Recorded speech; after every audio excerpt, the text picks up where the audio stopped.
I've been to America a couple of times and spoken to my fellow Tanzanians in the diaspora. Majority of them, they have a negative attitude like what you said, and they don't want to come back. They say, man, it's a mess. Leadership, so many complaints. Leaders in power, they don't give us a chance. And there's a lot of corruption and squandering of public funds and stuff like that. Do you feel like one day you come back to Uganda and maybe get into politics? Do you still believe? Personally, I think I can make my contribution outside of politics. I feel like right now I'm making a contribution. Every day I go out, I'm looking for young people who are trying to make ends meet, who are trying to be creative. So I think I can make that contribution without engaging directly in politics, because I think the politicians will do their thing. I'm not a politician. First and foremost, I'm a journalist who wants to tell the African story. So, but it's true, on the African continent, I would agree that there is like a leadership deficit, and that's the biggest problem that we have.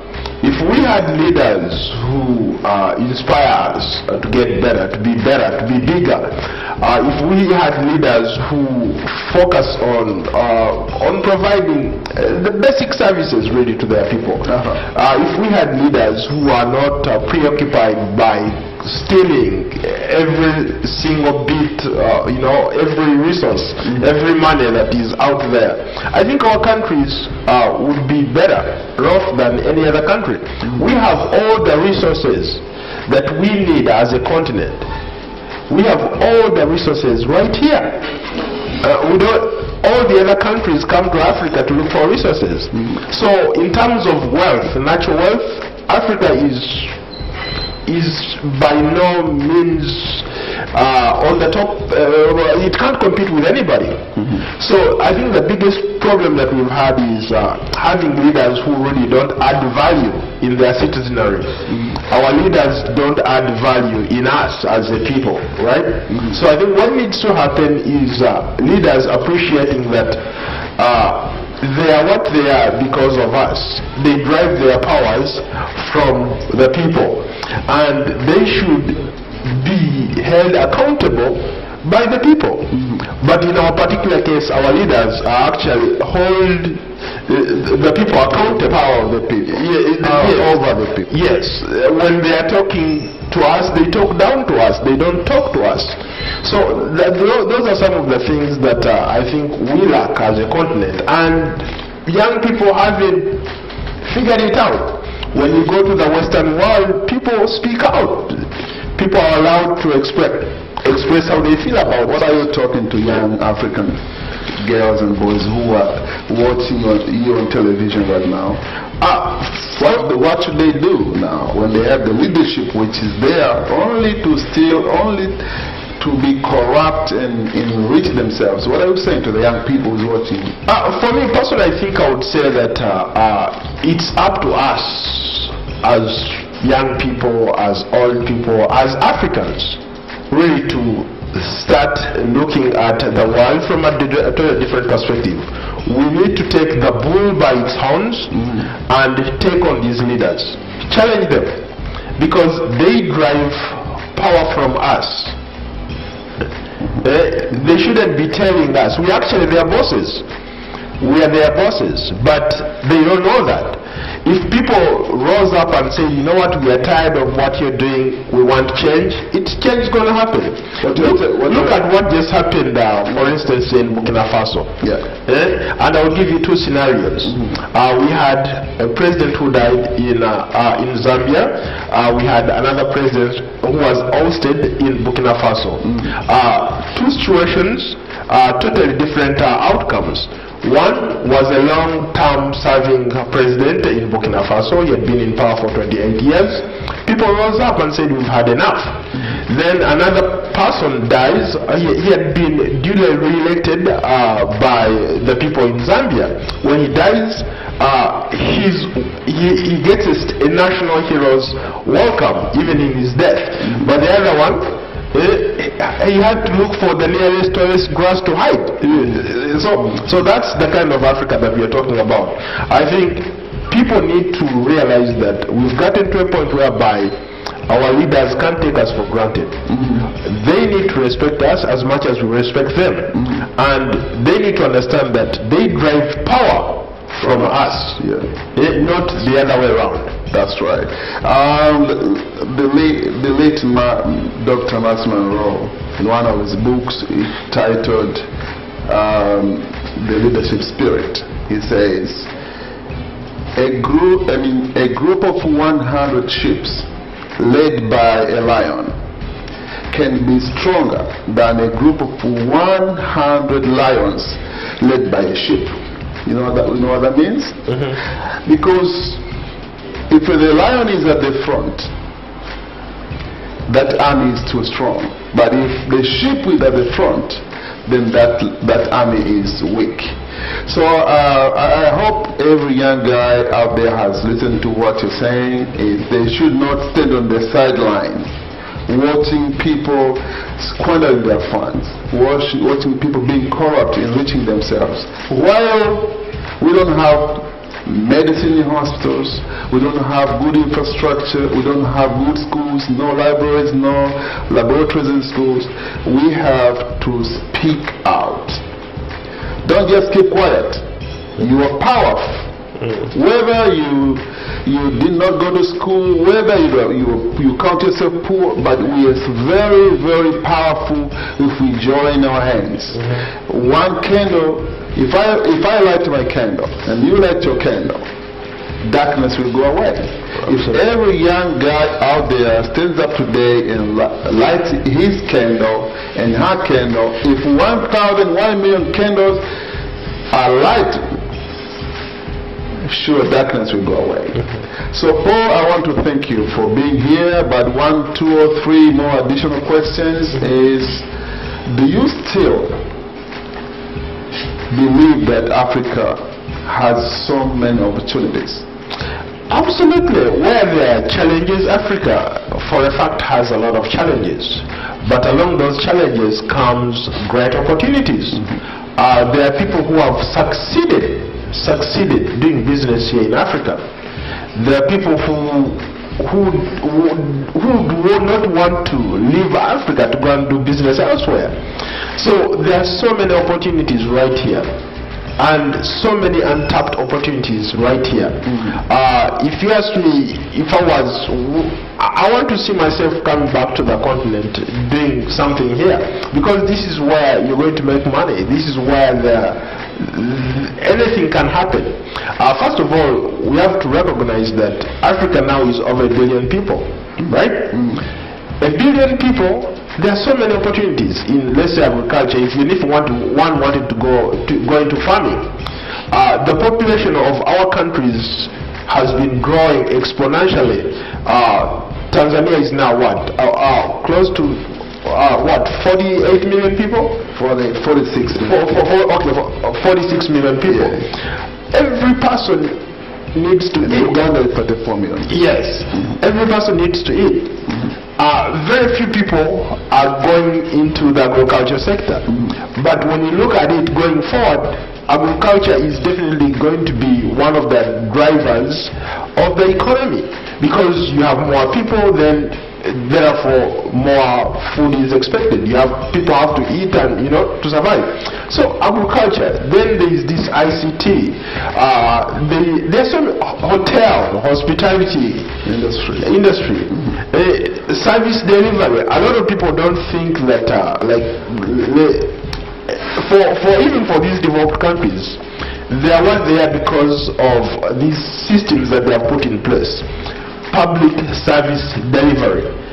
those are areas where there is so much potential for growth, where people can thrive, where people can become millionaires or billionaires. But we don't see those opportunities. Everybody is looking for something bigger than what is actually there. But if we focus, if we stay focused and look at the small areas and say, let's invest in these areas, we are going to make a lot of money.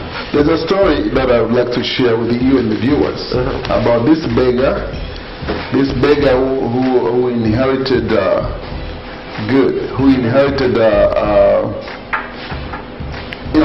just a cup like this from his father, who was also a beggar. Understand? And when this beggar died, he left the cup to his son, who was a small boy. And he told the son, all you have to do in this world is beg. So this young boy continued begging and begging and begging. Eventually he also died. But when he died, he left that cup. So after the burial service, people went to his house. They saw that cup. Somebody took it, and he was amazed how heavy the cup was. Man, this cup is too heavy. I have never seen a cup as heavy as this. They started scrubbing it with a wire mesh. To be shocked, that cup was diamond. So this guy spent all his life begging. In his hand he had a cup worth millions of dollars. When that cup was sold for $2.3 million, everybody said, why was that guy poor? He inherited the cup from his grandfather to the father to the son. Africa is sitting on natural resources. Africa is the richest continent. I am so privileged to be an African. I am so favored to be an African.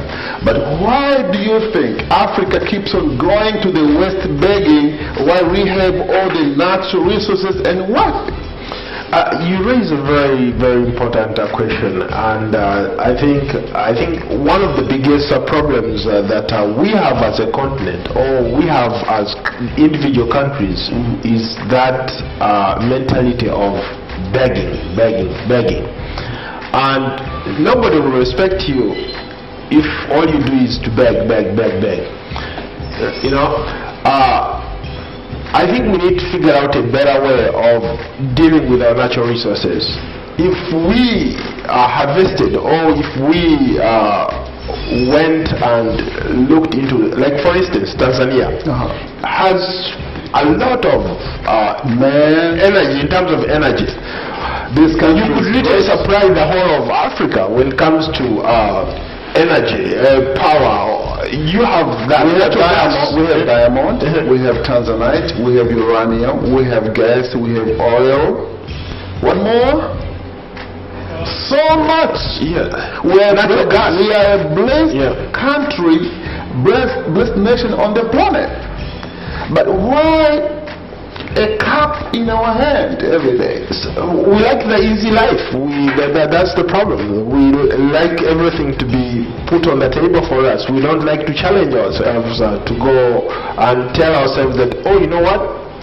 If I can go and extract this diamond, if I can do whatever, and it's not about extracting those diamonds, but it's also about adding value to those diamonds, because a diamond that is in its raw form is worthless, really. A diamond is worth a lot of money when there's some value addition. Let's say you cut it and refine it. That's what needs to happen on the African continent. You look at a country like Congo. Congo has everything, that every mineral that you can think of.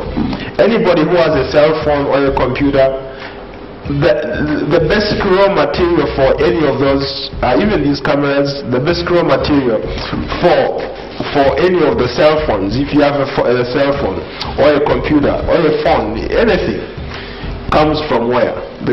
From the Congo. But why is Congo poor? It's because they have chosen to export everything in its raw form. But it's about leadership as well. Yes, that's why I talked about the leadership deficit. If our leaders stood up and said that, you know what, we've had enough. It's about time we did these things right here. For example, I'll give an example of Botswana.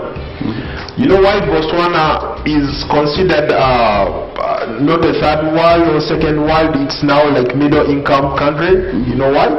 It's because they have figured it out. Their diamonds are extracted or mined from the ground, refined, they add value right there in Botswana. Botswana on average is doing better than most African countries combined. Why? Because they have figured out that these diamonds cannot just leave Botswana in its raw form, in their raw form rather, but they've added value to those diamonds. So that's why they are able to stand up high above the rest of Africa. So I think what needs to happen right here in Tanzania, what needs to happen elsewhere in Africa is us realizing that it's about time we started adding value to some of these natural resources that we have. And that's what's going to make a difference. That's true. And I know right now young people are watching you on TV, and I think it's high time for you, wherever you are, to stand in your position. Stand in your position, defend what you think is right. Don't let those people steal from you. We're a blessed continent. Wherever you are in Africa, you must be able to speak out when things are going wrong. Don't just sit down and let the guys do whatever they want to do. We are the richest planet. There's a saying, a friend of mine told me that after creating the world on the 7th day, God was in Congo. Have you heard of that? No. After creating the whole world on the 7th day, God was in Congo. He changed the dead clothes in Congo. He shook his body like this and changed the dresses in Congo. So he left everything in Congo. But on his way to heaven, he had a handkerchief. He threw a handkerchief in Tanzania. So he threw a handkerchief. Oh man, I forgot this handkerchief. He threw a handkerchief in Tanzania, and he went back to heaven. That's why you have Tanzanite only in Tanzania. So we are a blessed country. We are a blessed continent. So I want to say to everybody who is watching me right now on TV it's high time for us to stand up and speak and hold those people in power accountable. Let's be responsible. We have the ability to change our future. We have the ability to make our continent, our countries, not be labeled as the third world. We can make our countries be labeled the first world. Every Tanzanian anywhere in the world watching me on television right now, I want you to believe in yourself. Stand up today and say, I am a citizen of this great country. I will do whatever I can to change the future and have an impact. If I go back to be the Lord tomorrow, people will be able to say a good guy is gone. Don't devalue yourself, value your life. You are the masterpiece of God's creation. You are not small. You are very big. Believe yourself. Do something, however small it is, provided it's a good thing, do it. If you do it for a long time, eventually it's going to be a big thing, and you're going to earn respect from the people. Get those dysfunctional people in your life. You have friends and people who are discouraging you every day. Shake them away and believe yourself and move on. God bless you. Thank you for watching. Thank you. Thank you.